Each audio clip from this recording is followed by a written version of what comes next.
Hello everyone, कैसे हैं आप सभी। आई एम श्योर कि आप सभी ठीक होंगे। तो चलिए हम लोग आज का वीडियो स्टार्ट करते हैं। आज के वीडियो में हम लोग देखने वाले हैं vascular events in acute inflammation, यानी कि एक्यूट इन्फ्लामेशन के टाइम पे क्या क्या वस्कुलर इवेंट्स होते हैं। ठीक है, ये 5 नंबर का क्वेश्चन है, प्रीवियस ईयर में पूछा गया था। ठीक है, तो जो लोग भी चैनल पर नए हैं वो लोग चैनल को सब्सक्राइब कर ले, वीडियो को लाइक करें और अपने दोस्तों के साथ शेयर ज़रूर करें।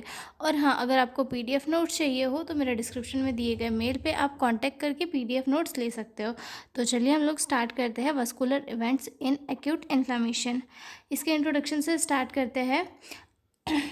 एक्यूट इन्फ्लामेशन क्या है। एक्यूट इन्फ्लामेशन जब हमारे बॉडी में कहीं पे भी किसी भी पार्ट में थोड़ी बहुत चोट आती है तो वहाँ पे हल्की सी जो है स्वेलिंग आ जाती है। इसे हम एक्यूट इन्फ्लामेशन के बोलते हैं। ये किसी भी इंजरी या इन्फेक्शन की वजह से होती है। ठीक है, और इस चोट लगने की वजह से जो है ब्लड वेसल के अंदर स्पेशल चेंजेस होते हैं, कुछ इवेंट्स होते हैं जिसके थ्रू जो है हीलिंग प्रोसेस होती है। तो उन इवेंट्स को वस्कुलर इवेंट्स कहा जाता है। ठीक है, जब हमारी बॉडी में इंजरी या इन्फेक्शन होता है तो बॉडी तुरंत रिस्पॉन्ड करती है, जिन्हें हम एक्यूट इन्फ्लामेशन कहते हैं। और इस प्रोसेस में ब्लड वेसल्स के अंदर कुछ इंपॉर्टेंट चेंजेस होते हैं जिसे हम वस्कुलर इवेंट्स कहते हैं। इनका मेन काम इनका मेन काम होता है कि इम्यून सेल्स और जो प्रोटीन होते हैं उन्हें जो इंजरी की साइट होती है वहाँ तक पहुँचाना। ठीक है, तो वस्कुलर इवेंट्स का मेन काम क्या है, हीलिंग की प्रोसेस को इम्प्रूव करना और जहाँ पे चोट लगी है वहाँ पर जो इम्यून सेल और प्रोटीन है जो मतलब घाव को भर सकेंगे उनको पहुँचाना। ठीक है, तो टोटल हमारी बॉडी में जो है 7 वस्कुलर इवेंट्स होते हैं। हम उन्हें डिटेल में देखेंगे, पहले इंट्रोडक्शन देखते हैं। ठीक है, acute inflammation is the mediate an early response of body to injury, infection और हार्मफुल एजेंट। यानी कि एक्यूट इन्फ्लामेशन जो है एक इमीडिएट और बहुत ही जल्दी होने वाली प्रोसेस है जो हमारी बॉडी में इन्फेक्शन या फिर इंजरी या फिर किसी हार्मफुल एजेंट्स की वजह से क्रिएट होती है। ठीक है, मतलब कोई चोट लगी, वहाँ पे हमें सूजन आ गई, तो ये हो गया एक्यूट इन्फ्लामेशन। ठीक है, one of the first changes seen during inflammation is in the blood vessels called vascular events. मतलब जब भी हमारी बॉडी में कोई चोट वगैरह लगती है तो जो है ब्लड वेसल्स में ही चोट लगती है स्किन के अंदर, तो वहाँ पे क्या होता है, ब्लड वेसल्स में चेंजेस आते हैं और फिर उन्हें ही उस चोट को, इंजरी को हील करने के लिए हमारी ब्लड वेसल्स वर्क करती है, जिन्हें वस्कुलर इवेंट्स कहा जाता है। ठीक है, this vascular event change help to deliver white blood cells, fluid and proteins to the site of injury. ये जो वस्कुलर इवेंट्स होते हैं, ये जो इंजरी वाली साइट होती है वहाँ तक ब्लड सेल्स को, फ्लूइड को और प्रोटीन को पहुँचाते हैं। The vascular events mainly occur in small blood vessels like arterioles, capillaries and post capillary venules. ये जो वस्कुलर इवेंट्स होते हैं ये मेनली स्मॉल जो ब्लड वेसल्स होती है, जैसे कि आर्ट्रियोल्स, यानी कि आर्टरी के बाद में जो स्मॉल मतलब इसका जो माइक्रो वाला पार्ट होता है आर्ट्रियोल्स, कैपिलरीज जो छोटी छोटी हमारी ब्लड वाहिकाएं होती है वो, और कैपिलरीज में होता है और पोस्ट कैपिलरी वेन्यूल्स में होता है। ठीक है, vascular events are essential for initiating the healing process and preventing spread of infection. Vascular event क्यों होते हैं, ताकि वो जो हीलिंग की प्रोसेस है उसे इनिशिएट कर सके और वहाँ जो इंजरी है उसे इन्फेक्शन से बचा सके, मतलब इन्फेक्शन से स्प्रेड होने से बचा सके। तो इसलिए जो है वस्कुलर इवेंट्स होते हैं, ये टोटल 7 वस्कुलर इवेंट्स होते हैं।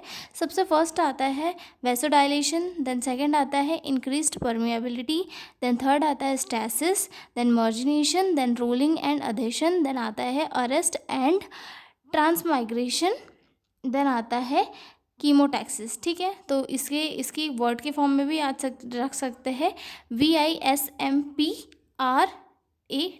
मतलब इन्हें इसी के जो इसमें है सीरियल वाइज ही लिखना होता है, क्योंकि एक के बाद एक ये जो प्रोसेस होती है। ठीक है, अब हम इन प्रोसेस को डिटेल में, सबसे फर्स्ट स्टेज आती है इसमें वैसोडाइलेशन। वैसोडाइलेशन वर्ड से ही हमें समझ में आ रहा है कि जो ब्लड वेसल्स है वो डायलेट हो रही है, स्पेशली आर्टरियोल्स, कैपिलरीज, जहाँ पर ये काम चल रहा है वस्कुलर इवेंट्स का, वो वेसल्स जो है डायलेट होगी। ठीक है, blood vessels become wider, this increase blood flow to the injured area, cause redness and heat. यानी कि ब्लड वेसल्स का जो साइज़ है वो थोड़ा वाइड हो जाएगा, जिसकी वजह से वहाँ पे ब्लड फ्लो इंक्रीज़ हो जाएगा और उसी की वजह से वहाँ पे रेडनेस और हीट इंक्रीज़ हो जाएगी। ठीक है, उसके बाद सेकंड आता है increased vascular permeability.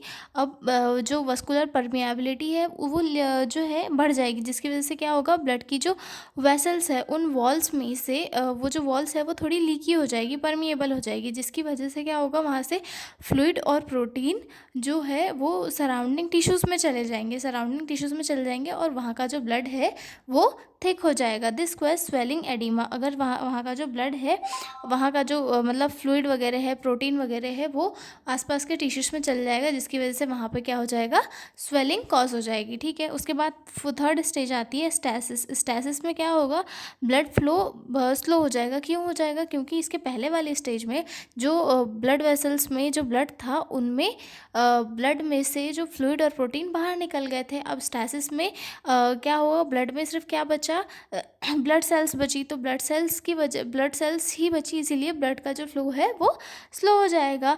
Because fluid has leaked out, blood become thicker. Blood जो है थिक हो जाएगा, इसलिए ब्लड का फ्लो जो है कम हो जाएगा।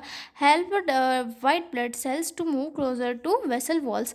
मतलब ब्लड का फ्लो जो है अगर धीरे हो जाएगा तो WBCs जो है अपनी जो कैपिलरीज की वॉल तक पहुंचने में ये हो जाएगी, मतलब जो कैपिलरी या फिर आर्टरियोल्स की जो वॉल्स है वहाँ तक WBC पहुंच जाएगी ब्लड स्ट्रीम से निकलकर। ठीक है, उसके बाद आएगा मर्जिनेशन। मर्जिनेशन में क्या होगा, white blood cells move to the edge of blood vessels, they get ready to leave the blood stream. मतलब ये यहाँ पे क्या होगा कि जो ब्लड वेसल्स है वो कैपिलरीज की वॉल्स तक आ जाएगी और वहाँ से मतलब ब्लड स्ट्रीम को छोड़ने वाली रहेगी। ठीक है, अब यहाँ तक ब्लड स्ट्रीम तक छोड़ा नहीं है हमने। अब उसके बाद जो फिफ्थ स्टेज आएगी rolling and adhesion. Rolling and adhesion में क्या होगा, WBC roll along the inner wall of the blood vessels, then they stick adherence to the wall using special proteins. यानी कि जो WBCs है वो ब्लड वेसल्स की वॉल्स को चिपक जाएगी, ब्लड वेसल्स की वॉल को चिपक जाएगी, उनमें थोड़ी धंस जाएगी और बाहर निकलने के लिए अपने आप को प्रिपेयर करेगी, क्योंकि उन्हें जो है जो इंजरी वाली साइड है वहाँ तक जाना है। ठीक है, उसके बाद जो सिक्स स्टेज आएगी ट्रांसमाइग्रेशन। ट्रांसमाइग्रेशन में क्या होगा, WBCs जो है ब्लड वेसल्स से बाहर आ जाएगी। इसके पहले वाली स्टेज में क्या हुआ था, WBCs ब्लड वेसल्स की लेयर में वो थोड़ी अंदर धसी थी, मतलब उनसे अटैच हुई थी, और इसमें क्या हुआ, उससे सीधे बाहर आ गई। They pass between the cells of the vessel wall. मतलब जो वेसल की वॉल्स है ब्लड वेसल्स की, उनसे WBC सीधे बाहर आ गई। ठीक है, उसके बाद जो अगला पॉइंट आता है वो आता है कीमोटैक्सिस। कीमोटैक्सिस में क्या होता है, कीमोटैक्सिस में WBC सब केमिकल सिग्नल्स लाइक साइटोकाइनिन्स या को फॉलो करते हैं और इंजरी और इन्फेक्शन वाली साइड तक पहुंच जाते हैं। मतलब ये जो है ब्लड वेसल से बाहर तो आ गए WBC, अब सीधे जो इंजरी वाली प्लेस है वहाँ पर रीच करते हैं। WBCs flow chemical signals to reach the exact side of injury और इन्फेक्शन। मतलब केमिकल सिग्नल्स को रीच करके जो है इंजरी और इन्फेक्शन वाली प्लेस तक पहुँचते हैं। This vascular events help the immune system fight infection and begin the healing process. यानी कि और जो है साइड इन्फेक्शन साइट वाली तक पहुंचते हैं और वहाँ पे हीलिंग प्रोसेस को इनिशिएट करते हैं। ठीक है, अब मैं थोड़ा सा रफली बता देती हूँ कि ये प्रोसेस है क्या। जो प्रोसेस है वस्कुलर इवेंट की वो काफ़ी सिंपल है और आपको शायद ये फ्लो चार्ट के इसमें समझ में भी आ जाएगी। तो सबसे पहले क्या हुआ, ब्लड वेसल्स जो है डायलेट हुई, जिसकी वजह से वहाँ पे रेडनेस और हीट क्रिएट हुई। ठीक है, वहाँ पे चोट लगी, वेसल्स डायलेट हुई, वेसल्स डायलेट होने की वजह से वहाँ पे जो है रेडनेस हुई और वहाँ की जगह जो गर्म हो गई। ठीक है, उसके बाद सेकंड स्टेज आता ये है इंक्रीज्ड वस्कुलर परमिएबिलिटी। अब जो ब्लड वेसल्स है उनकी परमिएबिलिटी भी बढ़ी, leakage of fluid and protein swelling. मतलब जो है फ्लूइड और जो प्रोटीन है उसमें वो जो है ब्लड वेसल्स से निकलने लगे। ब्लड वेसल्स क्योंकि परमेबल हो गई तो वहाँ से फ्लूइड और प्रोटीन जो है निकलने लगे और आसपास के टिश्यूज़ में चले गए, जिसकी वजह से वहाँ पे स्वेलिंग क्रिएट हो गई। ठीक है, स्टैसिस, फिर इसके स्टैसिस में क्या हुआ, जो ब्लड का फ्लो है वो स्लो हो गया। क्यों? क्योंकि जो प्रोटीन था और फ्लूइड वगैरह था वो सब क्यों ब्लड से निकल गया, सिर्फ ब्लड सेल्स बची तो वो थिक हो गया। WBCs मूव टू वॉल, मतलब WBCs जो है बाहरी वॉल तक आने लगी। ठीक है, उसके बाद आता है margination. Margination that means WBC move to edge of vessels, मतलब WBCs ने बाहर की तरफ आने में जो वेसल्स की इंटरनल वॉल है वहाँ तक आ गई। ठीक है, उसके बाद आता है रोलिंग एंड अधेशन। रोलिंग मतलब जो WBCs है वो ब्लड वेसल्स की वॉल को चिपकी और बाहर निकलने की तैयारी करने लगी। ठीक है, उसके बाद ट्रांसमाइग्रेशन यानी कि WBCs जो है और ब्लड वेसल से बाहर आ गई और केमोटैक्सिस में उसने क्या हुआ, केमिकल सिग्नल्स को पकड़ा और इन्फेक्शन साइट तक चली गई और वहाँ पे जो है हीलिंग प्रोसेस को उसने इनिशिएट कर दिया। मतलब ऑल ओवर प्रोसेस में क्या हुआ कि जो WBC है वो ब्लड वेसल से निकल कर इन्फेक्शन वाली साइट तक गई और उसने हीलिंग प्रोसेस को इनिशिएट किया। ठीक है, ये मतलब ये जो वस्कुलर इवेंट्स होते हैं ये काफ़ी इम्पॉर्टेंट होते हैं